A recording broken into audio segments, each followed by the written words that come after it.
Groupe Média du Sud et bienvenue à ce bulletin d'information. Voici les titres. Un CRD s'est tenu ce matin sur la question de la protection des forêts dans la région de Ziguinchor. Sur les 3 départements, Bignona a enregistré le plus grand nombre de feux de brousse selon les chiffres de l'inspection régionale des eaux et forêts. L'Alliance And-Gueusseum refuse les perfusions du gouvernement. Sidi Ndiaye et ses camarades appellent l'État à réagir en urgence avant que le secteur de la santé ne tombe dans un coma éternel. Vous l'entendrez dans cette édition. Et puis, éducation à Bignona. Le PAEPCA veut faire de l'articulation entre le CM2 et la 6e son principal challenge. Dans cette édition, vous aurez l'actualité internationale et la page des sports. Bienvenue à tous. Je le disais dans les titres, faire le bilan de la campagne 2018 de lutte contre les feux de brousse, c'est le prétexte du CRD. Tenu à la gouvernance ce jeudi, 21 cas d'incendie enregistrés dans la région avec 476 hectares de brûlés, dont 468 dans le seul département de Bignona. C'est le constat fait par l'inspection régionale des eaux et forêts qui salue la performance réalisée à Oussouye où aucun feu de brousse n'a été enregistré. Suivons ce reportage. Le bilan de l'année 2018 de la campagne de lutte contre les feux de brousse était au cœur du CRD tenu à la gouvernance de Ziguinchor, un prétexte qui ouvre les débats sur la question de la gestion des ressources forestières. L'année 2018 a enregistré 21 cas de feux de brousse avec 476 hectares de brûlés, dont 468 enregistrés dans le département de Bignona. Dans le bilan, nous avons retenu que 21 cas sont enregistrés ici durant la campagne écoulée pour 476 hectares de brûlés. Et le département de Bignona vient en tête avec presque 468 hectares de brûlés. Et ce qui est satisfaisant, c'est de voir que dans un département comme Oussouye, aucun feu n'a été enregistré. Ça, c'est une satisfaction. C'est ça qu'il faut méditer. On sait d'emblée que sur ce bilan, la disproportion avait voulu que, et ce qui n'avait pas été révélé, avait voulu que le plus gros lot de ces feux de brousse, de ces hectares brûlés, soit connu dans l'arrondissement de Sindian. Parce que cet arrondissement est l'arrondissement le plus vaste du département, mais aussi en termes forestiers, c'est le plus outillé. Et nous savons que ces feux de brousse sont monnaie courante là-bas. Des difficultés sont notées dans la lutte préventive de cette calamité, telles que l'insuffisance des unités logistiques de lutte, de matériel et d'équipements légers, difficultés d'approvisionnement en eau des engins. Doter également les forages ruraux de potence pour faciliter la maîtrise du feu. Les difficultés, effectivement, on avait constaté que la plupart des forages ruraux n'ont pas de potence. C'est-à-dire que nous, on ne peut pas venir jusqu'au robinet, l'unité de lutte vient jusqu'au robinet arroser alors que le feu continue à se propager. Et on a demandé à l'autorité d'inciter tous les autres acteurs, notamment l'hydraulique, vous les avez écoutés, à tout faire pour qu'il y ait des potences au niveau de ces forages ruraux. Mais également demander aux collectivités territoriales de s'impliquer, d'autant plus que c'est une compétence transférée. Essayer de mettre quelque part une banque de carburant. On ne demande pas à gérer cette banque, à eux de nous indiquer en cas de feu quelque part dans une commune où prendre le carburant et nos agents vont accompagner les populations pour mettre fin à ce qui. Pour rappel, depuis 1996, la gestion des ressources forestières est notée comme une compétence transférée, ce qui nécessite l'implication des collectivités territoriales dans la lutte contre les feux de brousse et l'exploitation forestière. Nous y restons pour la sauvegarde des forêts en Casamance. Le gouverneur plaide pour l'implication totale des collectivités territoriales et des jeunes afin que la région de la Casamance puisse garder sa beauté d'antan. Guédou Diouf que nous écoutons au micro de GMS. Nous sommes heureux de constater que dans le département de Oussouye, nous n'avons pas enregistré de cas de feu de brousse en 2018. Cette situation nous a permis d'échanger sur les mesures à prendre pour 2019 pour éviter les cas de feu de brousse. Et nous avons retenu la nécessité d'impliquer davantage les collectivités territoriales qui ont un rôle important à jouer dans la prévention et la lutte contre les feux de brousse. Étant entendu que la gestion des ressources naturelles est une compétence transférée. Donc, nous avons retenu également la nécessité d'impliquer les jeunes dans les actions de reboisement, les actions de lutte préventive, notamment l'ouverture des pare-feux et l'entretien de ces pare-feux-là, mais également dans la sensibilisation des populations. Donc ces jeunes ont un rôle important à jouer dans ce domaine-là.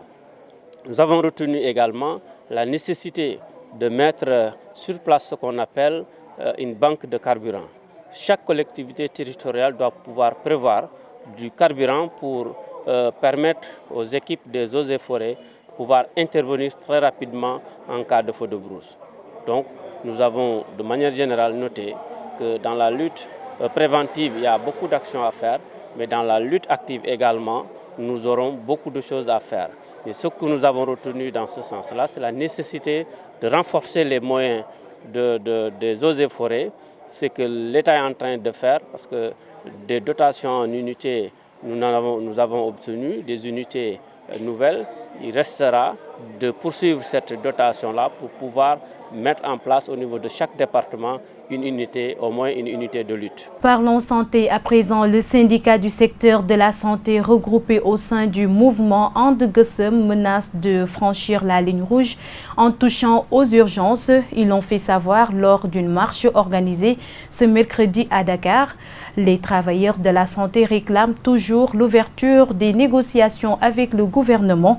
C'est un compte rendu signé Mamadou Fall. Le secteur de la santé sénégalais est très malade. Tous les clignotants sont au rouge selon les travailleurs réunis au sein d'un cadre dénommé And Gueusseum. Sidia Ndiaye et ses camarades dans la rue ce mercredi menacent de franchir la ligne rouge en touchant aux urgences. Si la santé était une entreprise, comme le disaient certains, elle est en faillite. Faillite parce que tous les clignotants sont au rouge. Aucun indicateur, aucune donnée scientifique n'est disponible pour coacher, que M. le Président de la République intervienne.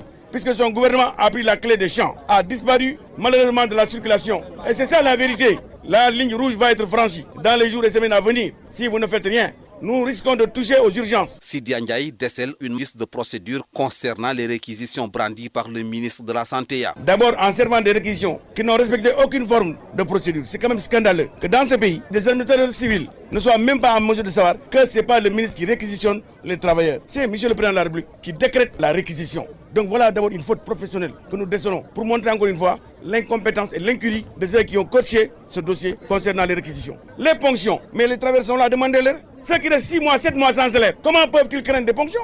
Ça n'a pas de sens. And Gueusseum d'alerter. On a pris des personnes dans l'État, qu'on a formées à la sauvette pour aller vacciner dans les maisons. Faites attention. Et là, s'il y a un retour de flamme, de manivelle, il faut que l'État prenne ses responsabilités parce que c'est l'État à partir du moment qui le fera. On a également pris des enseignants pour la distribution de médicaments, ce qui est extrêmement grave parce que s'il y a des problèmes qui se posent au moment de la prise de ces médicaments, les enseignants ne sont pas outillés pour réagir. Donc je crois qu'au lieu de jouer dans l'amateurisme, au lieu de jouer dans l'informel, l'État doit s'asseoir autour d'une table et négocier. And Gueusseum déroulait ainsi son 17e plan d'action marqué par une marche. Ces travailleurs de la santé réclament toujours du gouvernement l'ouverture des négociations et le respect des accords signés. Une autre marche est prévue le 24 décembre prochain à Tambacounda. Cap sur Bignona à présent, où l'articulation entre le CM2 et la 6e est le challenge que le PAEPK compte réussir pour assurer aux élèves une transition douce entre l'élémentaire et la 6e. Un atelier de 2 jours s'est tenu pour l'élaboration des plans d'action au niveau des IF. C'est un compte rendu de Lamine Bayan. La transition entre l'élémentaire et le moyen est souvent difficilement vécue par les élèves qui réussissent à l'entrée en 6e et cela a des conséquences sur la scolarité des enfants. Notez qu'au niveau de la sixième, une fois les enfants admis, quand ils sont en sixième au collège, ils ont des difficultés. Les taux de redoublement sont élevés, les taux d'abandon sont élevés, alors que les taux de réussite au certificat sont très bons. Alors, donc, les enfants ont des problèmes d'adaptation. L'autre difficulté aussi, c'est qu'il n'y a pas d'harmonisation entre ce que le tuteur fait par rapport à ce que le professeur. Il y a un décloisonnement. Dans le cadre du PAEPK, une initiative a été prise dans l'IEF de Bunkiling pour corriger cette fracture. Beaucoup d'actions sont menées, parmi lesquelles, par exemple, on peut citer l'appropriation de l'environnement scolaire du collège à travers des visites de collège. On peut citer le suivi des performances pour permettre aux professeurs de 6e, 5e de voir un peu le niveau des élèves accueillis au collège. On a installé aussi des organes au niveau des collèges qui doivent accueillir donc, ces nouveaux élèves. L'Académie de Ziguinchor va expérimenter ces pratiques et cela constitue une urgence afin d'assurer la continuité des apprentissages entre les deux cycles. Parce que nous sommes dans le cadre du cycle fondamental où l'obligation a été faite d'instaurer une éducation de base de 10 ans. Alors, un élève ne devrait pas être exclu du cycle, d'où la nécessité, donc l'urgence pour les acteurs scolaires, pour le système éducatif de travailler à rendre plus efficaces les procédures d'enseignement-apprentissage, les procédures de prise en charge et d'accompagnement des élèves depuis le début du cycle jusqu'à la fin du cycle. À l'issue de l'atelier de 2 jours qui a démarré mercredi à Bignona, chaque IEF se dotera d'un plan d'action validé qui comportera les actions à mener afin d'assurer aux élèves une transition aisée entre l'élémentaire et le moyen. Parlons culture à présent. En visite à Ziguinchor dans le cadre du projet Made in Africa après Dakar et Kaolack, l'artiste panafricaniste a lancé un message fort à la jeunesse de la Casamance à prendre en main son destin. Célébrant les 70 ans de la Déclaration universelle des droits de l'homme, Didier Awadi a porté un plaidoyer pour le droit à l'éducation pour tous. Il est au micro de Femme Ragnassi et Djili Djedjou. Et donc, il était important de venir pour moi. Et donc ici, on reste un peu plus longtemps pour discuter avec les jeunes. Comme cet après-midi, à l'Alliance française, on va discuter avec les jeunes. Quelques échanges. Hier aussi, pour célébrer les 70 ans de la Déclaration universelle des droits de l'homme, on a parlé d'éducation et de formation avec les jeunes, comme le droit à l'éducation est un droit fondamental. Et demain, vendredi 21 décembre, on célèbre Sankara Day, on célèbre Thomas Sankara, on célèbre l'Afrique à l'Institut français, à l'Alliance française de Dakar. Écoute, moi je suis dans un concept qui s'appelle Made in Africa, donc je crois en l'Afrique. Donc il faut aller dans l'Afrique dans toutes ses profondeurs et montrer qu'il est possible de réussir, qu'il est possible de gagner, qu'il est possible d'être victorieux. C'est cette Afrique que moi je représente, celle qui est sans complexe et qui dit je gagne, je suis grand, je suis beau, je suis fort, je suis sans complexe, je ne tends pas la main, je donne au monde. Voilà. Et donc c'est ça que je représente et quand je viens, c'est cet esprit que j'ai envie de partager avec les jeunes et je le partage via la musique, je le partage via le cinéma, je le partage via des documentaires que je fais. Voilà, pour moi c'est ça quoi. Ma mission c'est ça. Et je me suis donné cette mission et Frantz Fanon dit chaque homme doit découvrir sa mission, voilà, et l'accomplir ou la trahir. Voilà. Donc je suis dans ça. Non, je ne suis pas déçu. Je suis pas déçu. La ville n'est pas en décadence. Si la ville est en décadence, posons-nous des questions.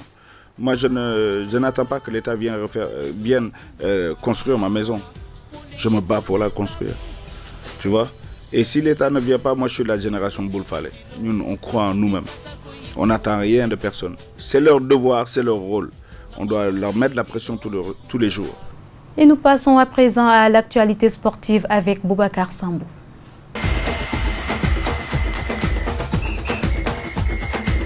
Merci et bienvenue dans cette page de sport. En raison des matchs Jaraaf, Wydad Athlétique prévus le samedi 22 décembre au stade de Léopold Sédar Senghor. Les générations foot, Assana Agadir, Coupe de la CAF, le dimanche 23 décembre au stade de Alassane Djigo. La rencontre de Ligue 1 NGV Niary Tally Ndiambour, prévue à Dakar ce samedi, est avancée au vendredi 21 décembre 2018 au stade municipal de Mbao à 17h. Ziguinchor va vivre au rythme des 72 heures de la jeunesse de la Casamance, une initiative de la championne de judo Hortense Djedjou qui compte par cet événement accompagner les jeunes et participer au développement du Sénégal, notamment de la Casamance. Écoutons ses explications au micro de Famara Niassi. Les 72 heures, c'est un événement qu'on a mis en place pour sensibiliser, motiver, rendre hommage et booster la jeunesse de la Casamance. C'est une manière pour nous de contribuer au développement du Sénégal et en particulier de la Casamance. Du coup, les 72 heures, on les fait à chaque 2 ans. Qui nous permettent, on met une année de stand-by qui nous permet de réfléchir les couacs, les bonnes choses qu'on avait fait, les choses à améliorer ou pas. Cette année, on est à la 3e édition.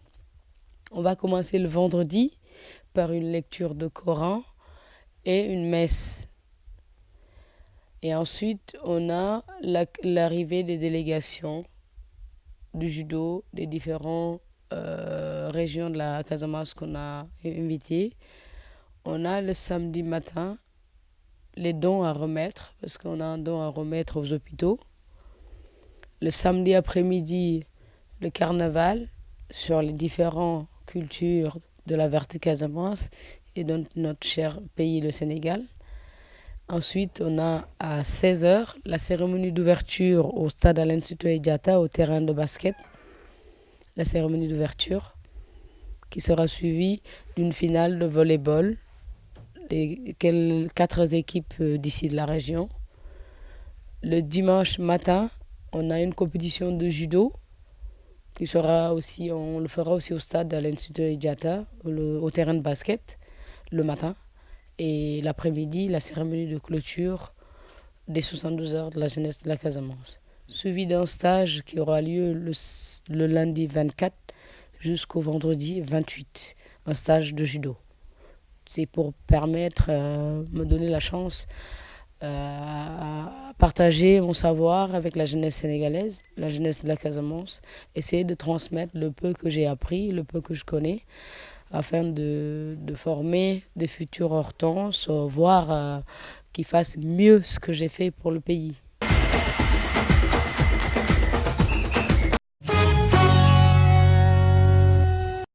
L'actualité hors de chez nous. Hors de chez nous, un candidat à l'élection présidentielle en République démocratique du Congo a affirmé ce jeudi à l'AFP et à Reuters que la commission électorale envisageait un nouveau report des scrutins prévus ce 23 décembre 2018. Le président de la commission électorale nationale indépendante, la CENI, a informé qu'il va reporter les élections pour des raisons techniques. La CENI dit qu'elle est dans l'incapacité technique d'organiser les élections le 23 décembre, a déclaré le pasteur Théodore Ngoy aux 2 agences de presse.